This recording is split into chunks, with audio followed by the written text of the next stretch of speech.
تم الإعلان على اللائحة المشاركة في كأس العالم من طرف الناخب الوطني محمد وهبي.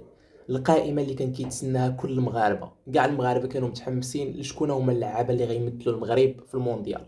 وحتى انا هاد المدة كاملة كنت كنتسنى اللائحة بكل شغف وبكل ترقب، ولكن الى حد ما فاش تعلنات اللائحة حسيت ببعض خيبة الامل من بعض الاسماء اللي موجودين. كتخربق استاذ، كتخور، كتخور. غنبداو بحراسة المرمى. حراسة المرمى اللي ما غنهضروش عليها بزاف، عندنا الحارس الأساسي ياسين بونو، الحارس الاحتياطي منير المحمدي، والحارس الثالث واللي كان مفاجأة هذه اللائحة واللي تستاهل تعطاها الفرصة هو الحارس أحمد رضا التاغناوتي، حيث قدم موسم رائع مع ليفار، يستاهل يكون هو الحارس الثالث في كأس العالم. غندوزو لخط الدفاع. خط الدفاع واللي غنبدا بالاسماء اللي ما كاينش بديل على انهم يكونوا في هاد لا ليست هادي، واللي ما كاينينش جوج كيختلفوا عليهم، واللي هما أشرف حكيمي، نصير المزراوي، أنس صلاح الدين، زكريا الواحدي، وعيسى ديوب. ودابا غندوزو للأسماء اللي كيطرحوا بزاف ديال علامات الاستفهام، بحال مثلا يوسف بالعامري. يوسف بالعامري اللي غالبا غيكون كمعوض لأنس صلاح الدين إلا بغى يدير رومبلاسون ولا كان مصاب لا قدر الله. يوسف بالعامري اللي ما قدم حتى حاجه اللي كتأهلو باش يكون في لاليست اللي غتشارك في كأس العالم. يوسف بالعامري اللي كان عنده كارير زوين مع الرجاء وكان كيقدم ماتشات زوينين، وبلاص ما يمشي يقلب على شي فرقه اللي في خارج المغرب اختار يمشي للاهلي المصري. ومنين مشى للاهلي المصري وهو اللور مره كنتفرج فيه الا كان لاعب، اما غالب المرات ما كيكونش اساسي، يعني حتى حاجه ما كتخليه يكون في هاد لا ليست. وانا متاكد من ان حاجه وحده اللي خلاته يكون في هاد لا ليست هي ان سفيان الكرواني تم الاستدعاء ديالو اللائحه الموسعه كما شفتوا الاسم ديالو تما، ولكن قال لك انا دابا عندي الملحق ديال الكونفرنس ليغ مع فرقتي اوتريخت، داكشي علاش ما يمكنليش نخليها ونجي لهذا المعسكر هذا الاعدادي. هادشي علاش سفيان الكرواني ما غيكونش في المونديال حيت ما جاش، وغنديو يوسف العامري. وهبي قال لك ما كنعطيش دي كادو، ولكن بالنسبه ليا هذا راه كادو. غندوزو لقلب الدفاع شادي رياض. شادي رياض اللي لا بديل على انه مدافع واعر وباقي صغير وعنده هامش للتطور، ولكن لحد الان مازال ما شفنا الاداء الخرافي من شادي رياض. شادي رياض اللي قدم موسم واحد واعر مع بيتيس اللي خلاه يمشي لكريستال بالاس، وملي مشى لكريستال بالاس لعب ماتشات قلال، وما بين اصابه واصابه كيرتاح باصابه. يعني هاد شادي رياض هذا لاعب زجاجي بالنسبه ليا، واللي ما نعولش عليه في لا ليست ديال المونديال. ندوزو رضوان حلحال. رضوان حلحال اللي كلنا شفنا الماتش اللي لعبوا مع الباراغواي، السيد خضار ما عندوش المقومات ديال الديفونسور العصري، كيدير شي حاجات مزيانين ولكن تقريبا بحال سامي مايي ولا بحال لياميق ولا بحال اي واحد.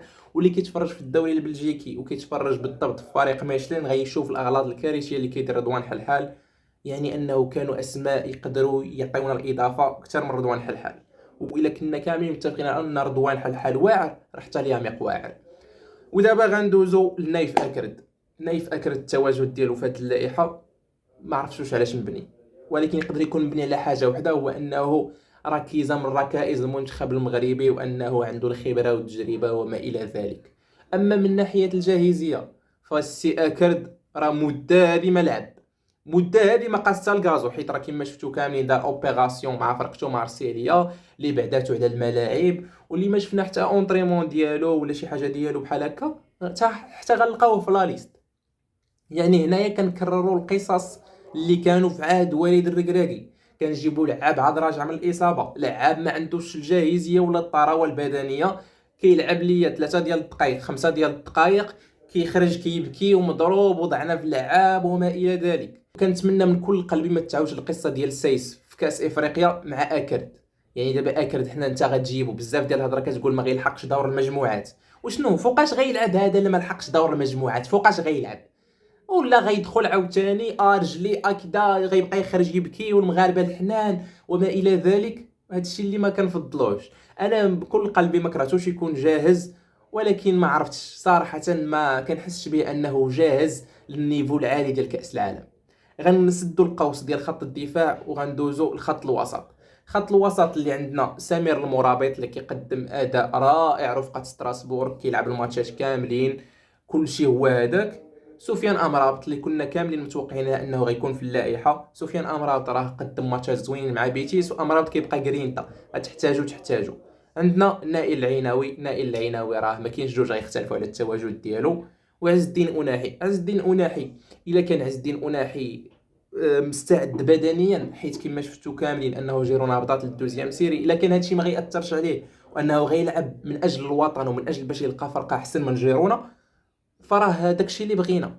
كان غيلعب داك اللعب ديال التبوهيل وديال الشارع وديال نشد كره نبقى ندور على راسي وما نعطيش باس صحيح. اسمح لي هنايا. وغندوزو لبلال الخنوس. بلال الخنوس راه ثاني ما كاينش جوج غيختلفوا على التواجد ديالو. والجوج اللي بقاو الاخرين عندنا اسماعيل السيباري. اسماعيل السيباري اللي من كل قلبي صراحه ما كنتش باغي يكون في هاد لا ليست. اسماعيل السيباري اللي كيتبومباردا مع بي اس في ايندهوفن وكيقدم اداء خرافي، كيجي للمنتخب المغربي ما كيتلفها في مره، ما كيبقى عارف يميتريزي تا بوست، ما كيعرف يعطي تا باس. ما فهمتش انا صراحه. ولكن عاوتاني ما عرفناش شنو كيدور في المفكره ديال المدرب وهبي، شنو اللي كيشوف في الصباري حنا ما كنشوفوهش. والوفد الجديد اللي عاد اختار المنتخب المغربي واختار الجنسيه المغربيه ايوب بوعدي. ايوب بوعدي اللي كيتفرج في ليل ولا اللي كيعرف هاد اللعاب هذا راه عارف عنده في رجليه. ولكن واش هاد الشيء كيأهلو باش انه ياخذ بلاصه في المونديال على حساب لعابه اللي كان الانتماء ديالهم باين من الاول وما كانوش مترددين في انهم يختاروا المنتخب المغربي؟ اشك في ذلك. يعني هنا في خط الوسط لعابه كانوا يستاهلوا يتواجدوا تم الظلم ديالهم، بحال مثلا لوزا اللي كابيتان ديال واتفورد وقدم معاهم ماتشات مفرقعين وعنده بزاف ديال الماتشات في رجليه. سفيان الفوزي اللي طلع شالكا البريمير سيري بسبب المساهمات ديالو وبسبب الادوار التكتيكيه ديالو. ولكن على العموم وسط الميدان كيبقى احسن من خط الدفاع. دابا غندوزو لخط الهجوم. خط الهجوم اللي عندنا عبد الصمد الزلزولي. عبد الصمد الزلزولي اللي هو احسن لاعب في بيتيس وبالنسبه ليا احسن لاعب في لا ليغا، قدم موسم مفرقع. عبد الصمد الزلزولي مستعد 100% للمونديال. عندنا ابراهيم دياز عاوتاني كما كنشوفوا كاملين كيقدم اداء رائع مع المنتخب المغربي. سفيان الرحيمي كيبقى بروفيل مختلف على كاع البروفيلات اللي عندنا ويستاهل بلاصه في المونديال. شمس الدين الطالبي لعاب عنده امكانيات عاليه ولكن باقي ما تفرقعش وكنتسناو التفرقيعه ديالو مع المنتخب المغربي. عندنا ياسين جاسم لعاب موهوب ولعاب عنده في رجليه باقي صغير وغيقدم الاضافه في كاس العالم. وعندنا ايوب الكعبي اللي صراحه كيبان ليه هو راس الحربه الوحيد اللي كاين في هذه اللائحه.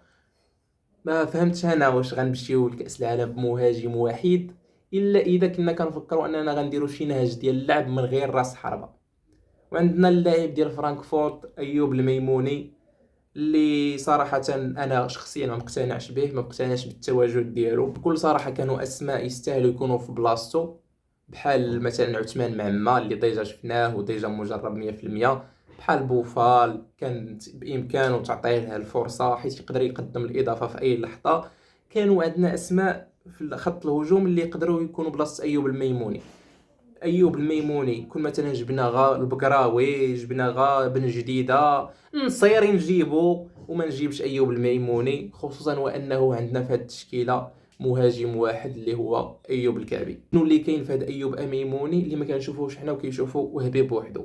ايوب اميموني كيلعب مع فرانكفورت، شفت الارقام ديالو ماشي شي حاجه اصلا. فرانكفورت كامله مقتوله، عنده شي 3 الاسيستات وشي 4 الاسيستات وشي بيت ولا شي حاجه بحال هكا.